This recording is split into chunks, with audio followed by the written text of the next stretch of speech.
Lunes 13 de enero de 2020. Estimados amigos, una duda crece en la sociedad, preguntándose si hay alguien que le mostrará al presidente los videos que circulan por las redes sociales donde se aprecian los violentos ataques sufridos durante 5 días y 5 noches por la 55 Comisaría de Carabineros de Pudahuel, o quizás las imágenes de la situación que aqueja al Hotel Crown Plaza, con sus 300 empleados cesantes y su galería comercial donde muchas pymes hoy no pueden trabajar como lo hacían. ¿Cómo es posible que se sigan enviando proyectos de ley que son tirados al tacho de la basura por una oposición antipatriótica mientras este tipo de hechos sigue ocurriendo?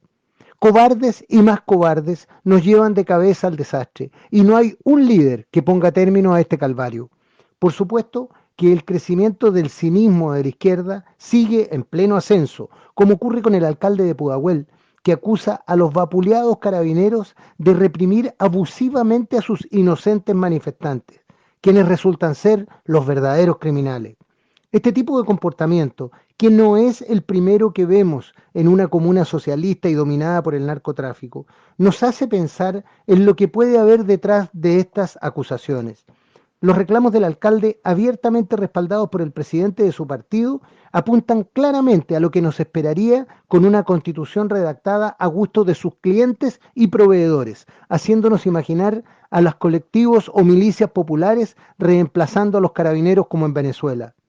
En realidad, estas salidas de madre de socialistas, comunistas y frente amplistas deben ser agradecidas por la sociedad democrática, puesto que sirven para reafirmar las razones para votar por el rechazo en abril.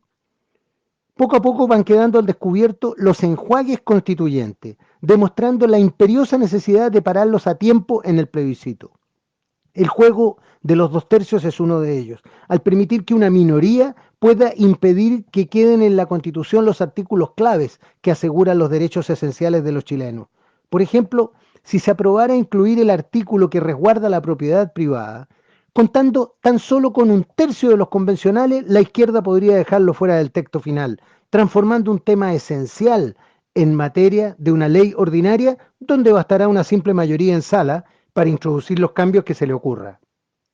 Trampa tras trampa, nos siguen engañando con la idea de algo nuevo, cuando en realidad lo tenían planeado hace muchísimo tiempo bajo las directrices del Foro de Sao Paulo y del Grupo de Puebla. Junto con evidenciar los oscuros propósitos de una izquierda traicionera, estos hechos producen indignación hacia la estúpida inocencia de los políticos de la derecha, quienes han mostrado en forma reiterada su incapacidad para detectar y oponerse a la malicia mostrada por sus adversarios. Pero sin dejar de considerar lo importante que es parar en seco la traición izquierdista, rechazando su engaño en abril, cada día que pasa nos muestra que el tiempo obrará en nuestro favor. Los más viejos recordarán la euforia popular que sucedió a la elección de Allende y que duró hasta que se acabó la comida. Lo mismo que con la cantinera de La Alegría ya viene, donde bastaron pocos años para que la gente se diera cuenta que ella llegaba solo para quienes pertenecían al régimen o contaban con los pitutos que les permitieran participar del reparto de la torta. En el golpe de Estado actualmente en desarrollo, el Frente Insurgente sabe perfectamente lo que ocurrirá con la ruta de los políticos, tanto con el rechazo que producirá la conciencia del engaño en la sociedad, como cuando la clase política se haga del poder. Esa es la razón para que traten de producir el cambio en la forma más rápida posible. El Frente Político, por su parte, sirviéndose del gobierno para ello, mantiene la presión sobre la sociedad tratando que la luz del saber no llegue en forma anticipada. Se valen para ello de la obstrucción a los proyectos que envía el gobierno, la introducción de otros de propia creación, todo bajo la ficción de estar acogiendo las demandas insatisfechas de la población. El gobierno, entre tanto, como si no existiera. Y la derecha, salvo escasísimas excepciones, intentando recomponer un frente común mientras presentan graves fracturas debidas al doble juego de algunos de los ingenuos de siempre. Como si esto fuera poco, la invitación abierta formulada por Piñera a los organismos de derechos humanos y cuyos frutos ha palpado en carne propia, nos trae de visita próximamente a la Comisión Interamericana de Derechos Humanos, organismo de un evidente sesgo ideológico, quien anuncia que recorrerá el país evaluando cómo nos encontramos. Independientemente de la inconsulta cesión de soberanía efectuada por el presidente, ¿alguien puede dudar de lo que dirá su informe después de reunirse con su congénere chilena y con los más conspicuos representantes del golpismo? A diferencia de nosotros, en Hong Kong,